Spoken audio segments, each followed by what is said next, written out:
What on earth was that? Probably just your house settling. Hey there, monster maniacs. It's Heidi from Channeling Spirits. As we eagerly await the release of The Haunting of Bly Manor, we wanted to break down the first episode of the previous season, The Haunting of Hill House. A word of warning before we proceed. This video will contain spoilers for not only the first episode, but the entire season.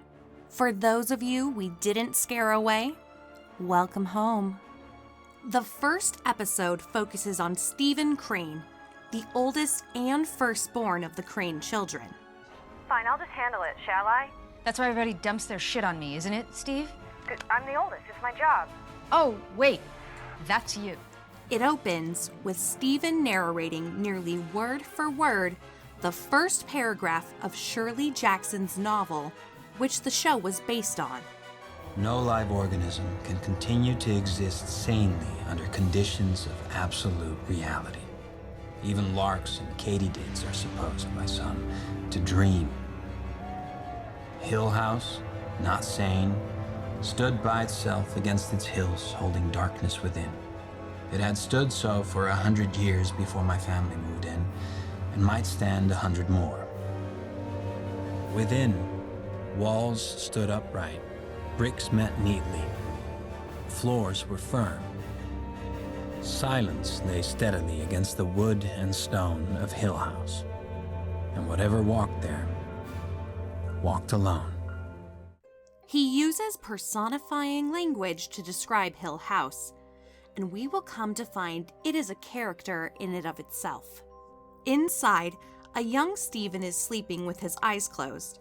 Stephen's willful and unintentional blindness will be a motif throughout the entire episode.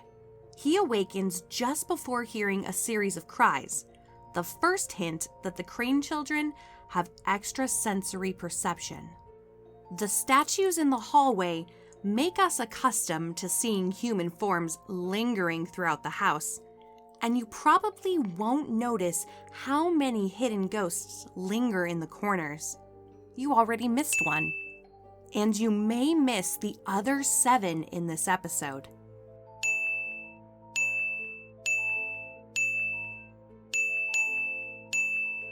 Stevie sees his little brother Luke awake and asks him, "Are you awake, Luke?"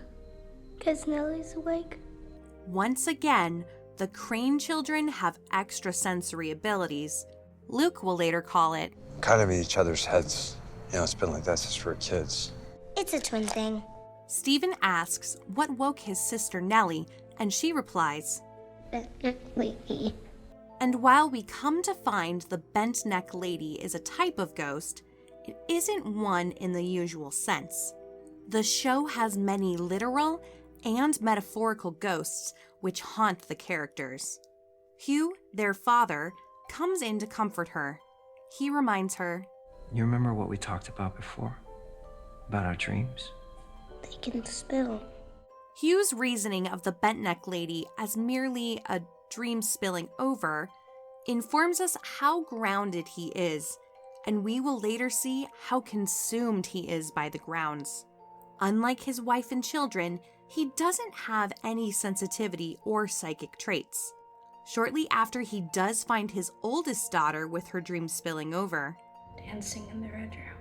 This ominous sleep stutter is the first mention of the Red Room, which will be at the heart of this story.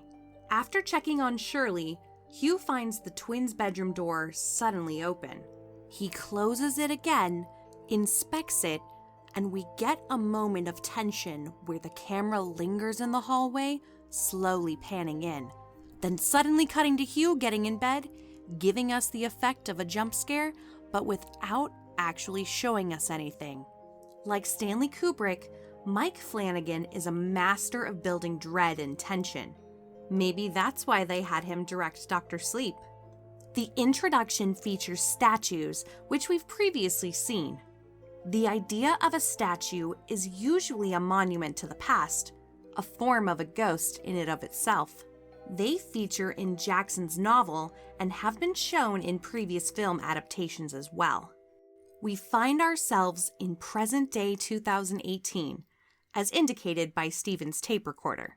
The woman he is interviewing, Irene, mentions a storm, And it was a bad one. It's cats and dogs, the worst I'd seen in 10 years. which foreshadows the storm of episode 6. She talks about her husband crashing his car into a ravine. The car flipped over and you couldn't see it from the road, especially because of the rain.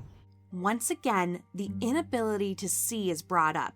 She tells Steven, They said he could reach the horn, but he couldn't press it for long because you see his arm was broken. a car horn as a symbol of a cry for help will be seen throughout the series. Later, she describes him visiting her, floating above her bed. And then his mouth fell open, but it wasn't a scream. It was a car horn coming from his mouth. We find that Steven has grown up to be an author of 10 books, the first of which was about his childhood in Hill House. That's my favorite, the first one. Most subsequent novels appear to take place in California after he moved out to Los Angeles. Irene echoes Steven's opening narration. Silence lay steadily against the wood and stone at Hill House, and whatever walked there walked alone. The title for episode 1 is Steven Sees a Ghost, but he admits, I mean, if you actually saw your husband hanging upside down over your bed, you'd see more than I ever have. for all his experience in Hill House and the subsequent paranormal explorations, Steven is still closing his eyes. Unlike his siblings, who are extrasensory, Steven is the most like his father. The transitions for this series are incredible. Irene asks about Steven's siblings, one of which calls and he ignores, while he also ignores Irene's question. Nell, in a cry for help, calls her oldest brother first, but will later try her other siblings. From Nell, we get another great transition to her younger self. Their mother, Olivia, is covered in a red blanket, which may be emblematic of the Red Room slowly devouring her. Nellie is asleep holding her mother's locket. She is literally holding on to the past, which was wrapped around her mother's neck. Her inability to let go of the past will eventually rope her back into Hill House. The incredible cinematography gives us a profile of Nellie, which turns the shot 45 degrees to show the bent neck lady.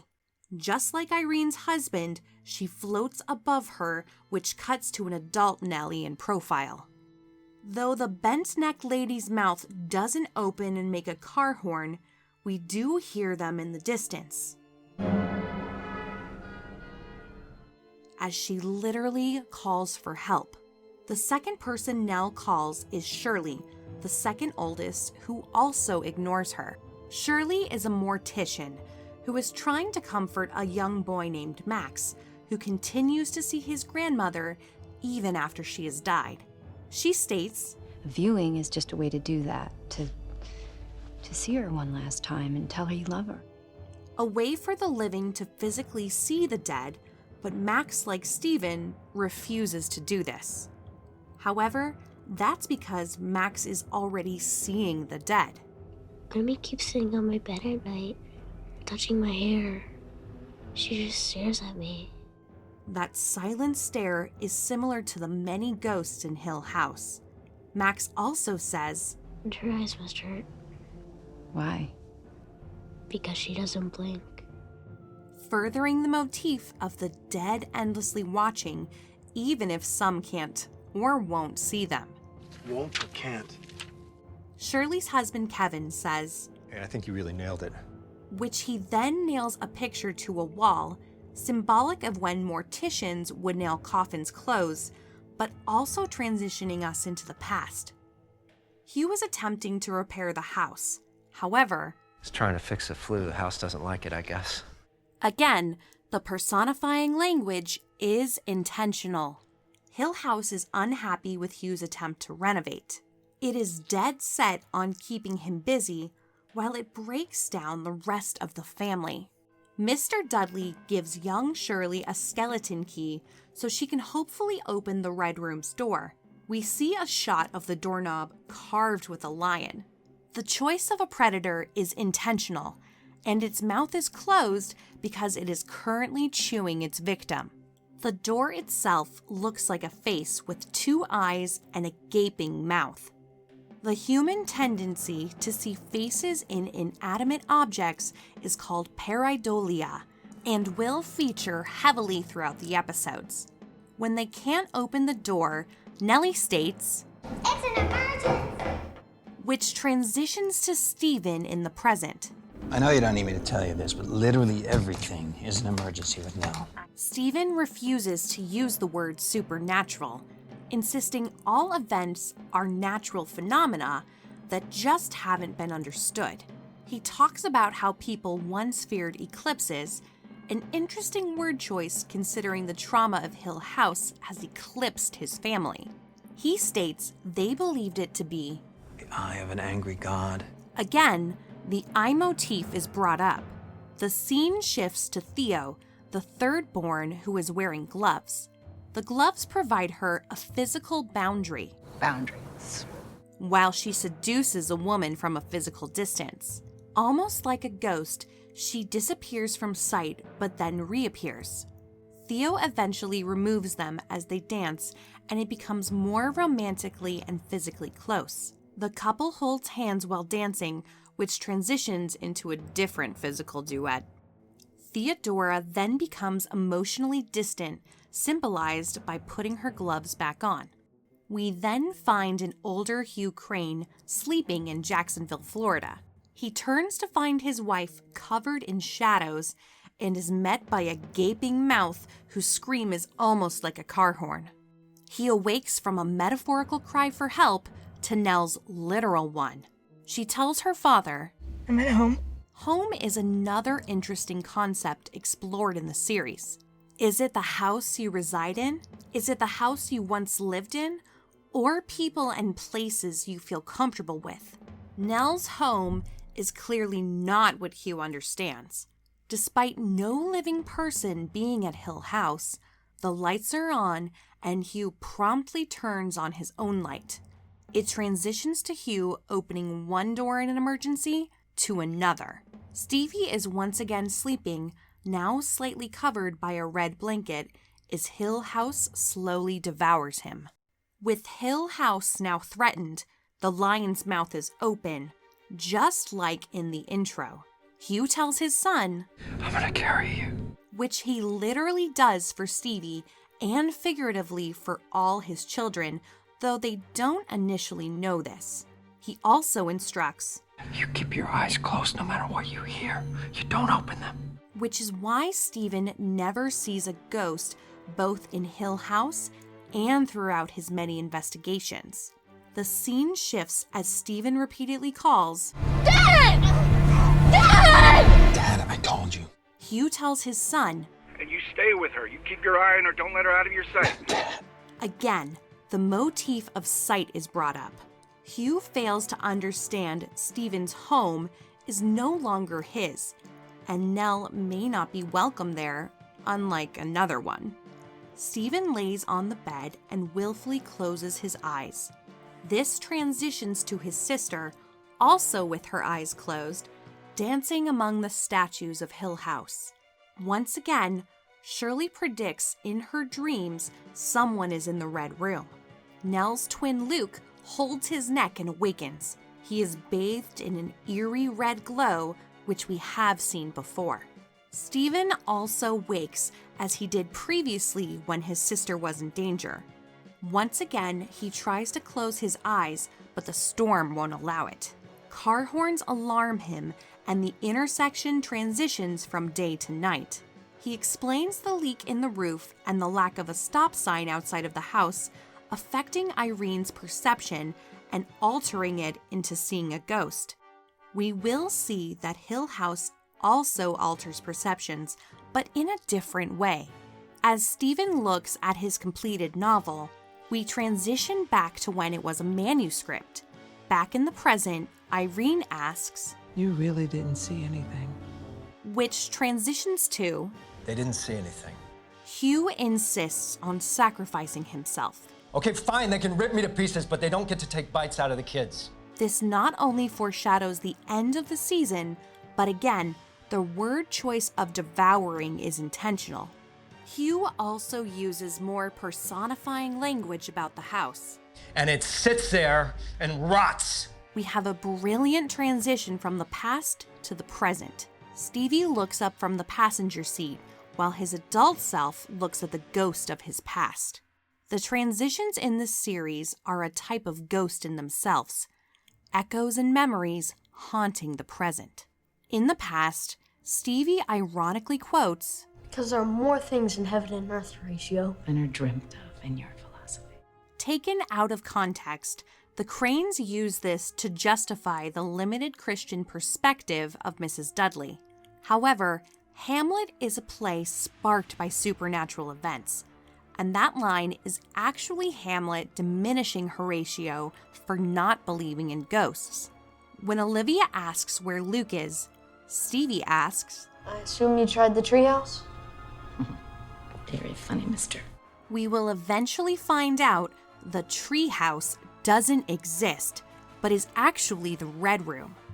Several shots earlier have already subconsciously tricked us into ignoring any shot with a single window in the middle of the frame.